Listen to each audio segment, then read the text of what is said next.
name is Samuel Liu, and the following mini documentary is the product for my Grade 10 personal project. My chosen global context is scientific and technological innovation. My research question is, in what ways can commercial aircraft manufacturers redesign its passenger planes to improve passenger experience? In order to understand what kinds of functionality that can be added to improve future commercial aircraft and ultimately propose a list of recommendations to major aircraft manufacturers such as Boeing and Airbus, one fundamental thing we first need to know is what's currently being offered. In this section, I'm going to give you an outline. Using Cathay Pacific as an example, the Cathay Pacific Economy Class offers an ergonomically designed seat with comfortable cushion and adjustable headrest that provides maximum support for your head and neck. Apart from the seat, it also offers a literature pocket which holds books and magazines, and a new amenity storage was designed. According to SeatGuru.com, its Airbus A330 seat width is 18.5 inches and a pitch of 32 degrees. From this, we can see that the economy class is mostly focused on simplicity. Cathay Pacific is a 5-star Skytrax consultant rated airline. Now, here are some pictures of Cathay Pacific Economy Class. Onto a 3-star airline, Canada's Air Transat. Its features include ergonomic Italian leather seats, a 4-way headrest, day-to-night mood lighting, and individual touchscreens. Its seat size on the same type of Airbus A330 is 17 inches width and 32 inches pitch.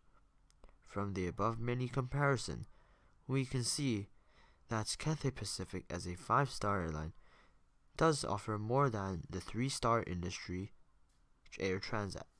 But when we know whatever is being offered on the airlines, further research will be made into some of the problems with what's currently being offered.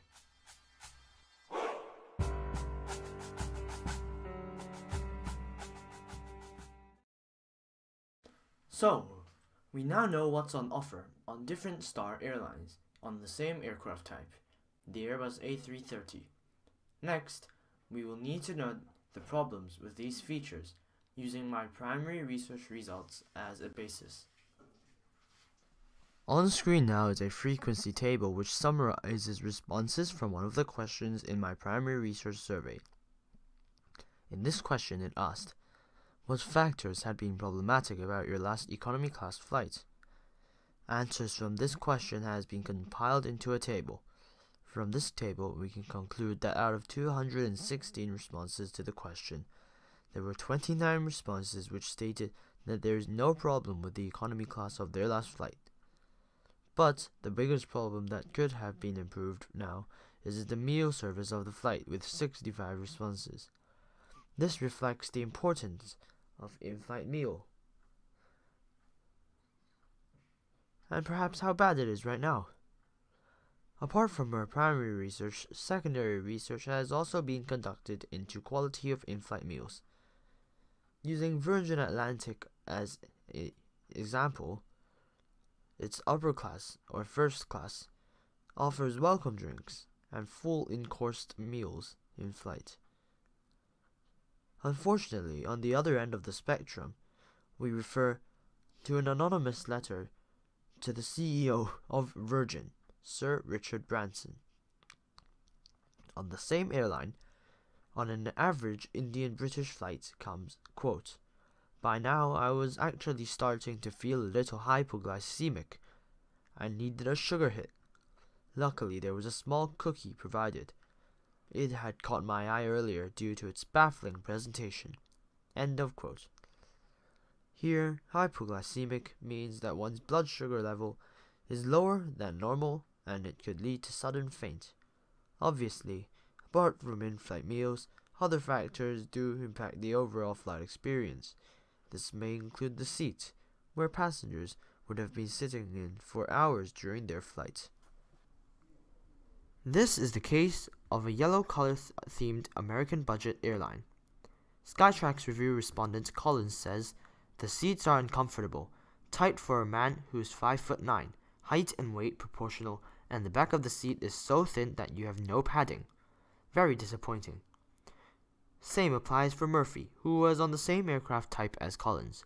Murphy, quote, "The legroom was so little that my knees remained wedged against the seat in front of me the entire journey. Luckily, I'm not claustrophobic." Next up in the list of survey outcomes is the in-flight entertainment facilities, or the IFE.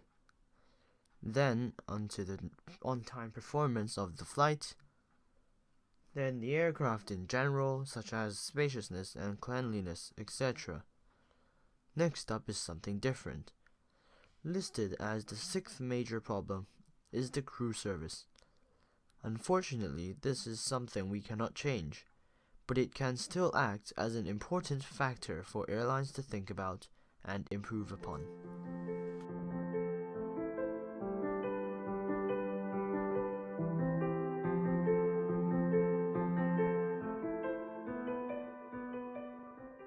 From the previous section, we now know that the meal, the seat, and the IFE are the most problematic factors impacting a passenger's experience in a flight. These need to be improved as soon as a feasible idea can be put into place. But apart from these, another question was asked in the survey. Rank the importance of the following innovations was the question, and there were different options. These included virtual reality headsets to replace seat-back touchscreens, which can improve the onboard entertainment experience. Robot flight attendants to lower flight operating costs. In-flight bars to improve health status and blood circulation and comfort in general for passengers. Mood lighting to improve onboard mood and reduce the impacts of jet lag. Free in-flight Wi-Fi to replace Wi-Fi onboard flights these days, which are paid. And sleeping boxes to improve spaciousness and replace seats. In fact, the sleeping box idea has already been made as a concept by Airbus in France, according to CNN Travel. We now know what survey respondents want. Now, how can we improve accordingly?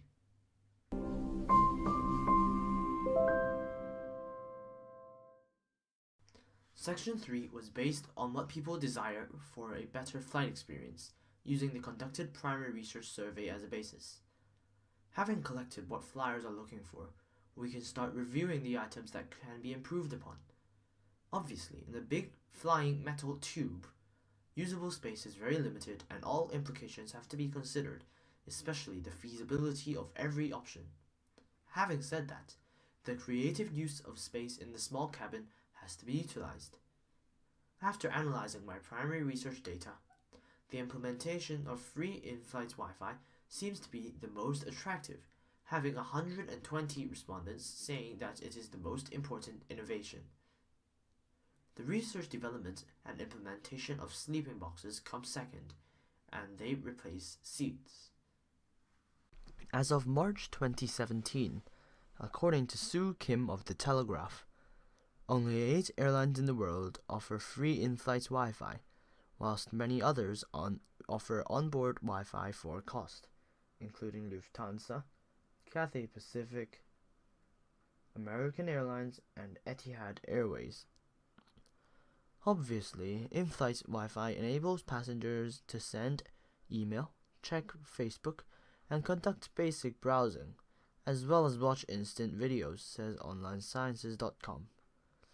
This system connects ground-based signals with strong antennas under the wings, sends the signals over to the Wi-Fi router inside the cabin for passengers to use. The other onboard Wi-Fi system uses communication satellites, which offers more reliability and speed than the previously mentioned. Both systems connect us to the internet, which can be very helpful at times. However, a major problem of in-flight Wi-Fi systems are that onboard routers may not be capable of processing the burden of internet use in the unlikely event of all passengers surfing the web at the same time. No matter which stated system airlines use, they have to be reliable and they have to be capable. In my point of view, and just as many respondents of my survey had said, in-flight Wi-Fi's benefits still outweigh its disadvantages.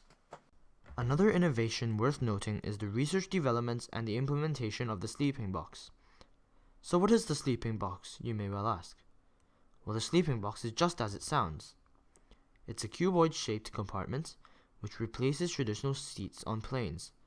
Some level of design has already been conducted by leading aircraft manufacturer Airbus in France.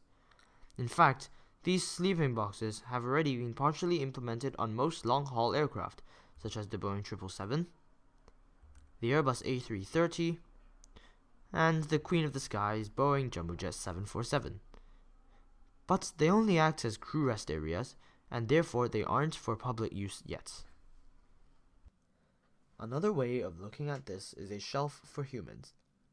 Using a few seats worth of space, Airbus says that each pod would be 31 times 31 inches in size, which, quote, is about the size of a typical room in a capsule hotel.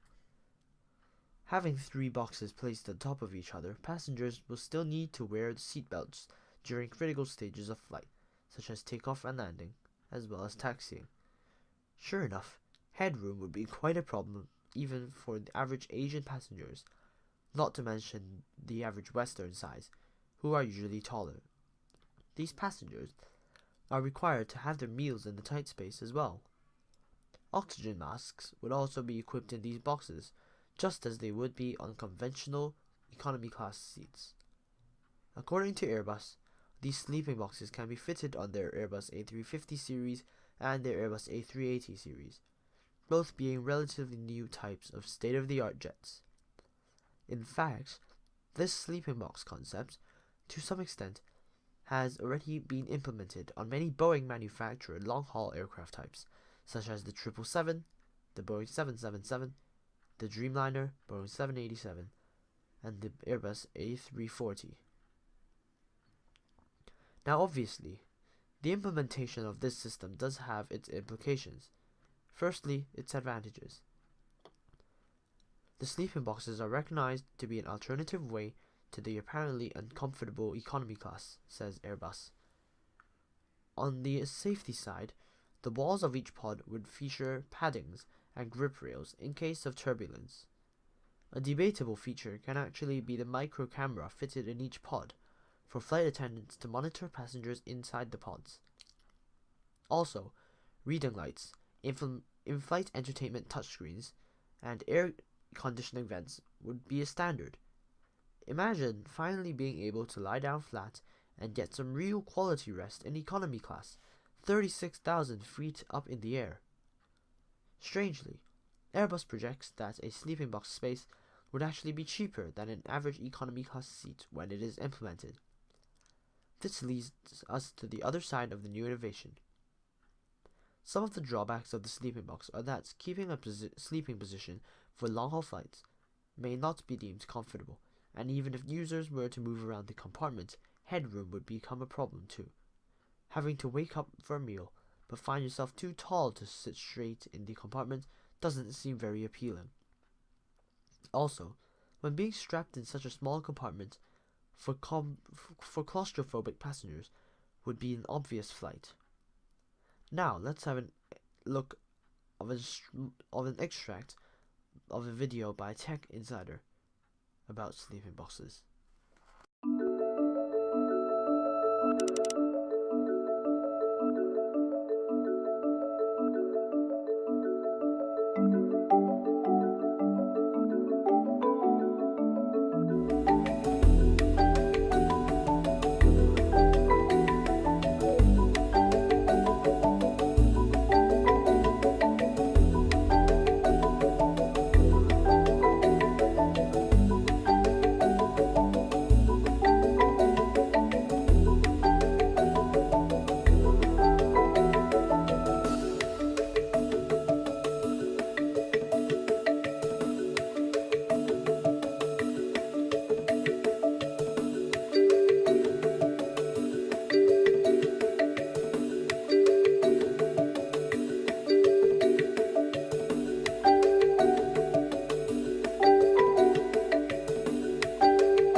this brings us close to the end of this mini documentary of improving the economy class. There was once a time where we were crammed into tiny economy class seats, where we would be centimeters away from a random other passenger. There would be other times where one toilet would facilitate the entire A320 cabin of more than 170 passengers. And finally, there would be worst cases of sponge-textured meals, eraser-like beef patties, served to our innocent selves, buying economy class tickets for economy class seats and economy class experiences. And this is sure to change, but it is just a matter of time. Sooner or later, we will witness revolutionized cabins, perhaps fitted with boxes instead of seats, or free, efficient Wi-Fi for everyone. This is the future. I am Sammy Liu. Thank you for watching my mini documentary for my grade 10 personal project.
Seven five Sherwood.